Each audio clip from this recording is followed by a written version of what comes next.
కార్తీక మాసం కార్తీక పురాణం 18వ అధ్యాయం. మాసత్రయే ప్రాతస్నాన మహిమ చాతుర్మాస వ్రతము హరినారద సంవాదము. ఉద్భాత పురుషుడిట్ల నేను మునీశ్వర, నేను అనుగ్రహించబడితిని. నీ దర్శనం యొక్క అనుగ్రహము వలన జ్ఞానవంతుడనైతిని. ఓ మునివర్య, నాకు నీవే తండ్రివి, నీవే సోదరుడవు, నీవే గురుడవు. నేను నీకు శిష్యుడను. దరిద్రుడనై మొద్దుగానున్న నాకిప్పుడు నివ్వుగాక గతి ఎవ్వరు అనిరి. పాపవంతుడైన నేనెక్కడ, ఇట్టి సద్గతి ఎక్కడ? పాపములకు స్థానమైన నేనెక్కడ? పుణ్యమైన కార్తీక మాసం ఎక్కడ? ఈ మునీశ్వరులెక్కడ? ఈ విష్ణు సన్నిధి ఎక్కడ? ప్రారబ్ధ సుకృతమున్న ఎడల తప్ప ఇట్లు ఫలించును కదా. నాకెద్దియో పూర్వపుణ్యం ఉన్నది, దానిచే ఇట్లంతయు లభించెను. అయ్యా, నా అందు దయ ఉంచి బాగా తెలియజెప్పుము. మనుష్యులు విధిగా కర్మలెట్లు చేయుదురు? ఆ కర్మలకు ఫలం ఎట్లు కలుగును? వాటి ఉపదేశము ఎట్లు చేయుటకు ముఖ్య కాలం ఎద్ది? కర్మలెవ్వి? ఏవి కోరి చేయవలెను? ఈ విషయం అంతయు వినగోరితిని గనుక చెప్పుము. నీ వాక్కును వజ్రాయుధము చేత నా పాప పర్వతములు కూలినవి. ఈ అంగీరసుడు పలికెను. ఓయి, నీవడిగిన ప్రశ్న చాలా బాగున్నది.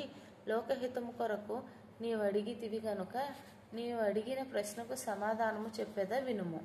అనిత్యమైన ఈ దేహమును ఆశ్రయించి ఇంద్రియకాముడై ఆత్మను మరచి దేహాదులను ఆత్మయని తలచుకూడదు. ఆత్మకెప్పుడునూ సుఖ దుఃఖాది ద్వంద్వములు లేవు. అవి దేహాది ధర్మములైనవి. కాబట్టి ఆత్మ విషయం యొక్క సందేహవంతుడు తప్పక కర్మను చేయవలెను. దానితో చిత్తశుద్ధి కలిగి తద్వారా జ్ఞానమును పొంది దాని చేత ఆత్మను యథార్థముగా తెలుసుకొనవలెను. దేహధారి అయిన వాడు తనకు విధించబిన స్నానాది సర్వకర్మలను భక్తితో విధిగా చేయవలెను. అట్టి వేదోక్త కర్మ చేసిన ఫలించి ఆత్మ ప్రకాశము కలుగచేయును. వర్ణాశ్రమ విభాగమును విడువక తనకు ఏ కర్మ చెప్పినదో విచారించి తెలుసుకుని తర్వాత చేయవలెను. స్నానము చేయక చేయు కర్మ ఏనుగు భక్షించిన వెలగపండు వలె నిష్ఫలమగును. బ్రాహ్మణులకు ప్రాతస్నానము వేదోక్తమై ఉన్నది. నిరంతరము ప్రాతస్నానం ఆచరించలేనివాడు తులా సంక్రాంతి యందు, కార్తీక మాసమందు, మకర మాసమందు, మేష వైశాఖ మాసమందును స్నానం చేయవలెను. ఈ 3 మాసములందును ప్రాతకాలమందు స్నానము చేయువాడు వైకుంఠమునకు పోవును, మరియు వానికి ఉత్తమ గతి కలుగును. చాతుర్మాస్యాది పుణ్యకాలములందును చంద్ర సూర్యగ్రహములందు స్నానము ముఖ్యము. ఇందు గ్రహము కాలమందే స్నానము ముఖ్యము.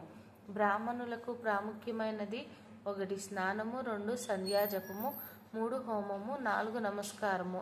ఇవి తప్పక చేయదగినవి. స్నానమాచరించి వాడు రౌరవ నరకమందు యాతనలు పొంది తుదకు కర్మభ్రష్టుడుగా జన్మించును. కాబట్టి పుణ్యకాలము కార్తీక మాసము. ఈ కార్తీక ధర్మార్థ కామ మోక్షములు నిచ్చును.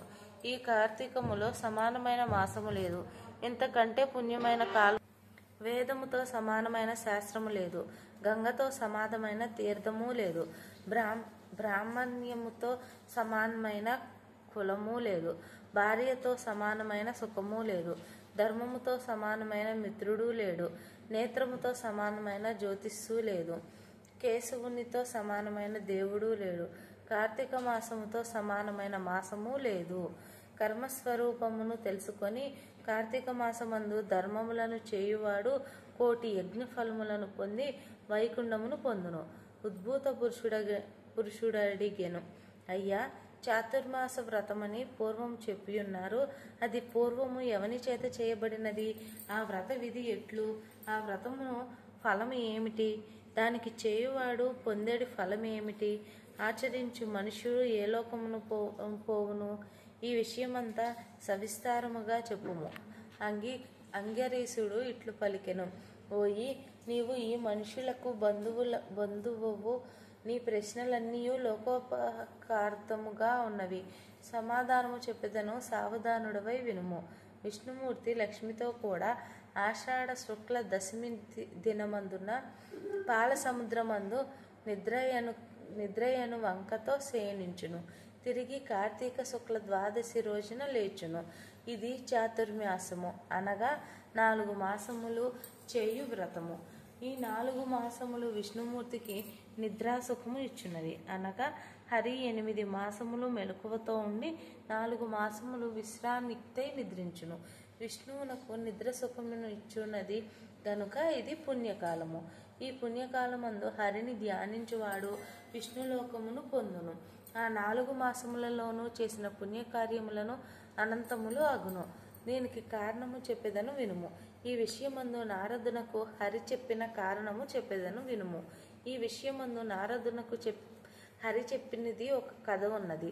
పూర్వము కృతయుగమందు వైకుంఠమున హరి లక్ష్మితో కూడా సింహాసనమందు కూర్చుండి సుర కిన్నెర కేచరోగ గణముల చేతను స్వగుణ భృత్యుల చేతను సేవింపబడుచూ ఉండెను.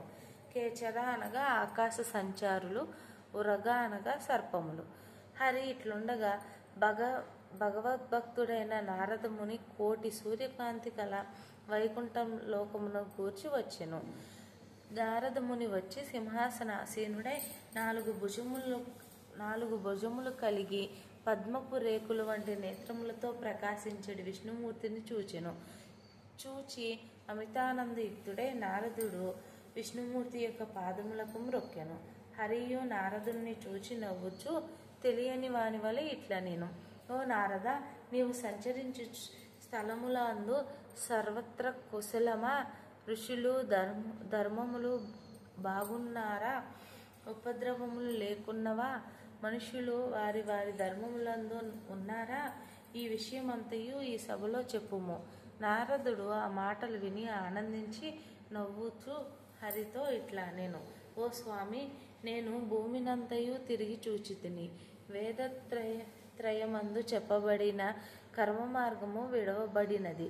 కొందరు మునీశ్వరులు గ్రామ్య సుఖములోనేరి తమ తమ కర్మలను యావత్తు విడిచి ఉండిరి.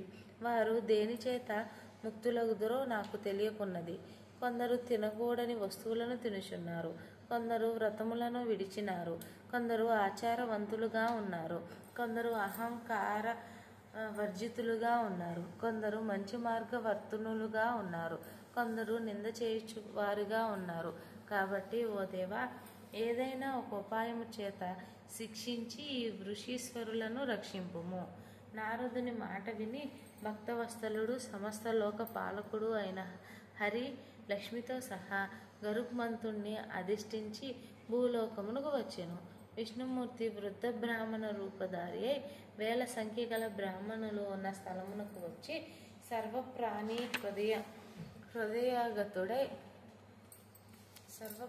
హృదయగతునైనప్పటికీ మాయా నాటకధారి అయి పుణ్యక్షేత్రములందును, తీర్థములందును, పర్వతములందును, అరణ్యములందును, ఆశ్రమములందును, సమస్త భూమి అందును తిరుగుచుండెను.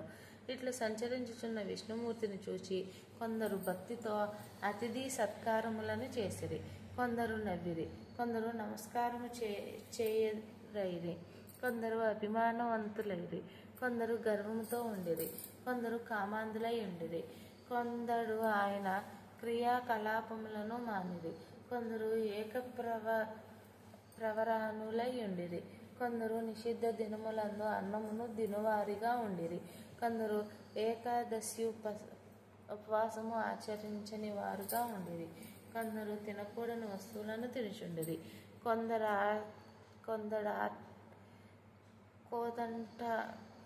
ఆటాచారవంతులుగా నుండిరి, కొందరు ఆత్మచింత చేయుచుండిరి.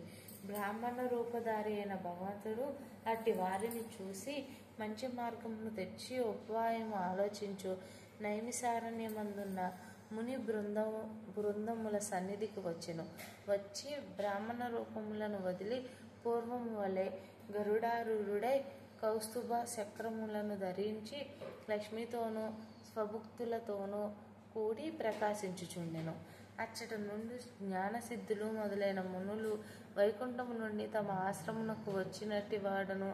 అవి అవిసె పువ్వులతో సమానమైన కాంతి గలవాడును, మెరుపు వంటి వస్త్రము గలవాడును, కోటి సూర్య ప్రభాభాస మానవుడును, అనేక సూర్యకాంతివంతుడును, మనోవాచ గోచరుడును, దేవతాది అధిపతియును, స్వయంభువును, ప్రసన్నుడును, అధిపతియును, ఆద్యుడును అయిన విష్ణుమూర్తిని చూచి ఆశ్చర్యమొంది ఆనందించి శిష్యసుతాది పరివారములతో హరి సన్నిధికి వచ్చి హరిపాదములకు నమస్కారం చేసి వారి ముందర నిలిచి అంజలి బుద్ధులే హరిని వక్ష్యమాన రీతిగా స్తుతించిరి.